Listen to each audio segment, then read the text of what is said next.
Bonjour, merci pour cette invitation. Moi, je suis Anita Rojdi, je suis traductrice de l'italien. Je traduis depuis 5 ans ou 4. J'ai commencé par Le Garçon sauvage de Paolo Cognetti aux éditions Zoé. Et j'ai continué à traduire cet auteur que j'ai suivi avec Les 8 montagnes. Je fais un peu le show and tell. Et le dernier en date, Sans jamais atteindre le sommet. Et en parallèle de ça, j'ai également traduit de la poésie, un recueil de poésie de Yari Bernasconi, paru aux éditions d'Amba.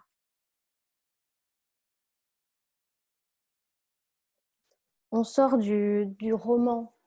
C'est une écriture différente que celle qu'il a peut-être fait connaître au plus grand nombre avec Les 8 montagnes.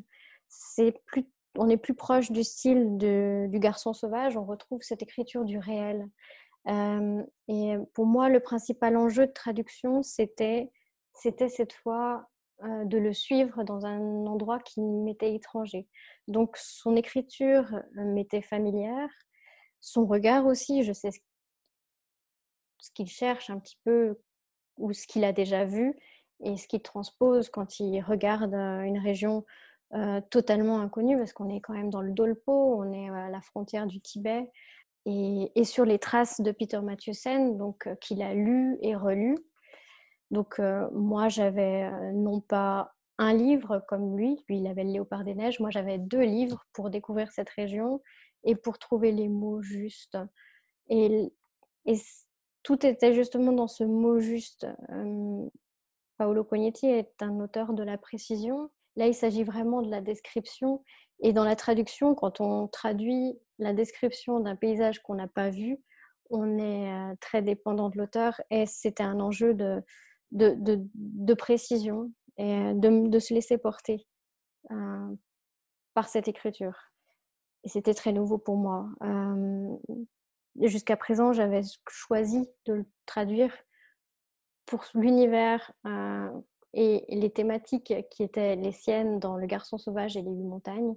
Et là, on sort totalement de ce cadre. Je ne sais pas si on pourra parler vraiment d'un bouleversement du métier de traducteur ou du secteur même du livre, puisqu'on est déjà un secteur fragile, on fait déjà un métier précaire. Peut-être que ça entraînera une remise en cause, une remise en question de nos rythmes de production. C'est très difficile d'avoir vraiment un avis tranché en ce moment où il y a beaucoup d'inquiétudes pour les petites maisons d'édition, pour les petites librairies. C'est vraiment un temps difficile, et même pour les organisateurs de festivals. On est dans une période où la priorité est mise sur le soin, sur le service public des hôpitaux, et c'est tout à fait compréhensible.